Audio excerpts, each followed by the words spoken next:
स्त्री युवती का वशीकरण हो जाएगा। अपने आप में बहुत ही असाधारण चमत्कारिक और दिव्य प्रयोग है, मगर इसका भूल करके भी दुरुपयोग ना करिएगा। एक स्टेप को सुनना है, समझना है और पूरा वीडियो आपको अंत तक देखना है। वशीकरण का प्रयोग यदि आप करने जा रहे हैं तो भली बात यह तय कर लें कि आपकी एनर्जी बैलेंस है कि एनर्जी बैलेंस नहीं है। यदि आपकी एनर्जी बैलेंस है तो कोई भी काम में आपको तुरंत ही सफलता मिल जाती है। कोई प्रयोग करते हैं, कोई टोटका करते हैं, कोई मंत्र का जाप करते हैं, वशीकरण यंत्रों का प्रयोग करते हैं, तंत्रों का प्रयोग करते हैं, यंत्रों का प्रयोग करते हैं, कोई प्रयोग आप करेंगे तो उसमें सफलता मिलेगी यदि आपकी एनर्जी बैलेंस है तो। और यदि आपकी एनर्जी बैलेंस नहीं तो हो सकता है उसमें समय लग जाए।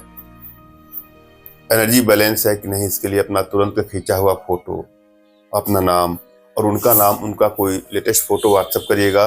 मैं देख करके आप लोग को बता दूंगा कि आप लोग की एनर्जी बैलेंस है कि नहीं बैलेंस है। इसके लिए आपको दिए गए नंबर पे आपको व्हाट्सएप करना है। आप लोग एनर्जी को रीड करके आवश्यकता पड़ने पर मैं आप लोग का उचित मार्गदर्शन करूंगा। हमारी भारतीय विद्याओं में, भारतीय साधनाओं में इतनी दिव्यता है, इतनी भव्यता है कि वह विश्व की समस्त समस्याओं का समाधान पल भर में, क्षण भर में कर सकती है। और आप सभी हमारे माध्यम से अपने घर बैठे अपने जीवन से जुड़ी सभी समस्याओं का समाधान प्राप्त कर सकते हैं। एक बात और आग्रह करूंगा आप लोगों से, वशीकरण का प्रयोग अच्छी भावना से करें। किसी को ब्लैकमेल करने की नियत से, चीट करने की नियत से, हानि या क्षति पहुंचाने की नियत से कदापि इसका दुरुपयोग ना करें। यदि आप लोग का रिश्ता चल रहा है, अचानक से दूरियां बननी शुरू हो गई है, तो वहां वशीकरण का प्रयोग कर सकते हैं।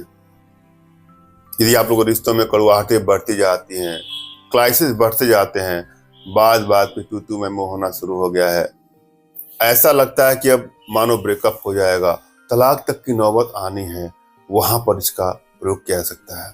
और वशीकरण के द्वारा किसी को वश में करके उसकी तमाम बुराइयों को निजात दिलाने के लिए भी इसका प्रयोग कर सकते हैं।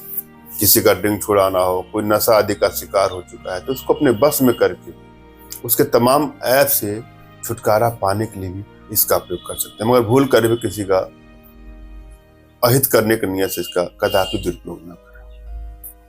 हम चलेंगे प्रयोग विधि पर। सबसे पहले अपने इष्ट का स्मरण कर लें आप और उनसे मानसिक रूप से मानसिक आदेश और आशीर्वाद प्राप्त कर लें। तत्पश्चात अपने आध्यात्मिक गुरुदेव का भी आपको स्मरण करना है और उनसे भी आपको मानसिक रूप से मानसिक आदेश और आशीर्वाद प्राप्त करके प्रयोग करें। आपको सफलता अवश्य मिलेगी। और यदि आपके पास कोई आपके आध्यात्मिक गुरुदेव नहीं तो बिल्कुल निराश न हो। मेरे प्रति कृतज्ञता का भाव, श्रद्धा का भाव, विश्वास का भाव और समर्पण का भाव रखते हुए मुझसे ही मानसिक रूप से मानसिक आदेश और आशीर्वाद प्राप्त करके प्रयोग करें। आपको सफलता अवश्य मिलेगी। मुझसे मानसिक रूप से मानसिक आदेश और आशीर्वाद प्राप्त करने के लिए कमेंट बॉक्स में नीचे आपको टाइप करना है कि मुझे आदेश दें। और यदि रिप्लाई में मैं आपको हार्ट का सिंबल या साइन देता हूं तो आप समझ जाइएगा कि आपको आदेश और आशीर्वाद मिल चुका है। इस प्रयोग को आप कर सकते हैं। कमेंट बॉक्स में वही लोग कमेंट करें जिन्होंने चैनल को सब्सक्राइब किया है। यदि आप लोगों ने सब्सक्राइब नहीं किया है तो सब्सक्राइब कर लें। आइए हम प्रयोग पर चलते हैं। इस प्रयोग में जिन को सकता है उसमें मयूर शिखा, कुमारिका, श्वेत रुद्र जटा, सहदेवी और श्वेतार्क मूल, इन सब को लाना है। उसको आपस में मिला करके पीस लेना है और अपने निजी अंग पर, अपने शिष्य पर इसको लगा करके लेप करके सहवास करने से स्त्री युवती का जीवन भर के लिए वशीकरण हो जाए। धन्यवाद। राम राम।